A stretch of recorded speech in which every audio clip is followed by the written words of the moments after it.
Hindi ko alam kung sino ang mabait na naglagay ng candy sa gitna ng daan, isang langaw ang lumipad, akala niya swerte siya, nakakuha ng mamahaling pagkain, walang pag-iisip, tumalon siya na parang gutom na tigre, ipinasok ang straw at handang kumain todo-todo, ngunit hindi niya alam, ang candy ay hindi lang nagbarre sa straw, kundi naging sobrang dikit ang lahat ng anim na mahahabang binti niya. Kung aalisin ang kaliwang binti, natrap ang kanang binti, habang siya'y nagpupumiglas, ang langaw ay nagpanik, sumisigaw na parang nasa nakakatakot na pelikula, siya'y nagwawala, sinisikap na makaalis sa masamang sitwasyon, kahit na hindi masyadong maliwanag ang isip, ngunit ang determinasyon ay matindi, pinagsama niya ang lahat ng lakas, hinayla ang candy mula sa lupa, nakita niyang nag-uulan, naisip niyang kailangan niyang ayusin ang madikit na daan na ito ng mabilis, kaya't siya'y umuuga sa kaliwa at kanan, at sumayaw na parang sumasayaw ng Zumba. Pagkatapos ng 150 segundo ng pagpupumiglas, sa wakas ay naitapon niya ang candy sa malayo, ngunit hindi niya naramdaman na pagkatapos manggasar, ang candy ay bumagsak sa sapantahan ng gagamba na 2 metro ang layo, akala ng gagamba ay nahuli na ang masarap na pagkain, masaya itong bumaba sa elevator para tingnan, ngunit kahit anong tingin niya ay hindi niya maintindihan kung ano ang kanyang nahaharap, sinubukan niyang ay patong ang paa niya dito. Resulta, siya rin ay naipit, kahit na may ilang paa pang idinagdag, ngunit ang kinalabasan ay pareho pa rin,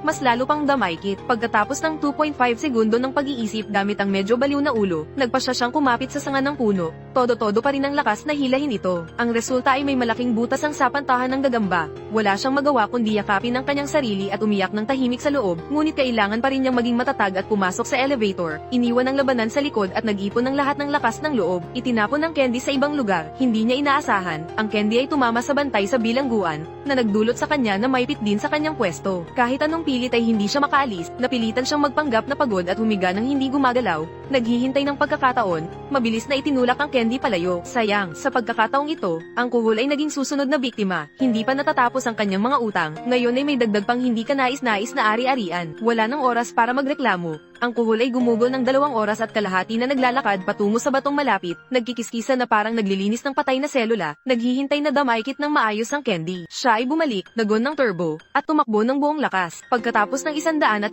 segundo, ang maliit na candy ay nahatak hanggang 2.5 metro, ang haba ay hindi na kailangang pag-usapan. Sa mga sandaling iyon, isang bubuyog ang lumipad, hindi alam kung abala sa panonood ng sinong naliligo o nag-aalala sa buhay ng iba, kaya tumama siya sa candy nang hindi nakaiwas. Marahil ay abala sa pagtakas o kakasangkot lang sa aksidente, kaya't hindi pa niya naintindihan ang nangyayari. Samantalang ang gagamba sa tabi ay nakaupo at nanonood ng nakakatawang pelikula sa sinehan. Ang candy ay itinapon at tumama sa noo. Ang bagong ayos na sapot ng gagamba ay nagkaroon ng malaking butas. Ang gagamba ay yamakap sa kanyang baywang at huminga ng malalim. Ang mga luha ay tahimik na dumadaloy, patuloy na nahuhulog ang chewing gum sa lupa. Sakto namang dumaan ang langaw. Sa pagkakataong ito, sapat na ang kanyang pag-iisip upang umiwas sa bitag, lumiko at umalis nang hindi lumilingon. Hindi kalayuan doon, muli niyang natagpuan ang isang bagong lollipop, biglang kumabog ang kanyang puso, nanginginig ang mga binti, hinagkan niya ang candy ng isang halik ng hangin. Sa tamang sandali, sabay-sabay na umingay ang mga tunog mula sa likuran, tila ang puso ng langgam ay matagal nang nakatuon sa masarap na pagkain na ito, kahit na ayaw ng langaw. Ngunit ang kalaban ay kasing dami ng mga sundalo, napilitan siyang umatras at magtago upang maghintay ng tamang pagkakataon. Nakatago sa mga sanga ng puno, hindi niya inaasahan na hindi maganda ang laro ng puso ng langgam,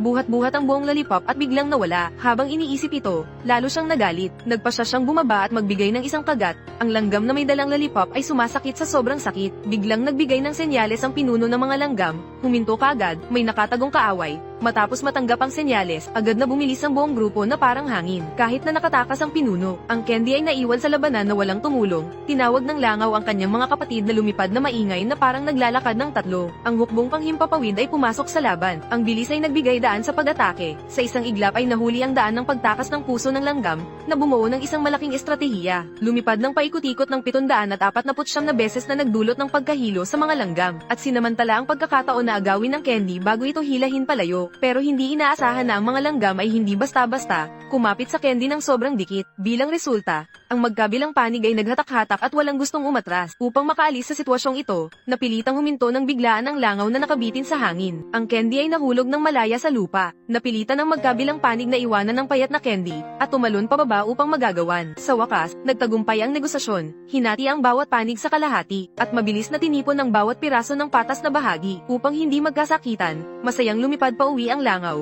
may dalang mabigat na kamay, at ang puso ng langgam ay may bahagi ring puno ng bag. Masaya silang umatras, Natira na lang ang nag-iisang payat na candy na nakahiga sa daan at bigla itong natuklasan ng isang maliit na uling na malapit. Tumakbo ito patungo sa maliit na uling na may mahahabang binti tulad ng isang modelo. Hindi alam kung ano ang kanyang nakuha. Nag-iisip kung ano ang gagawin dito. Kaya't nagpa siya na lang na dalhin ito pauwi at saka na lang mag-isip. Kaya't nagdala ng stick at tumakbo ng diretso pauwi. Sa wakas, nagkaroon nito ng mataas na swing, nag-enjoy at nakalimutan ng daan pauwi.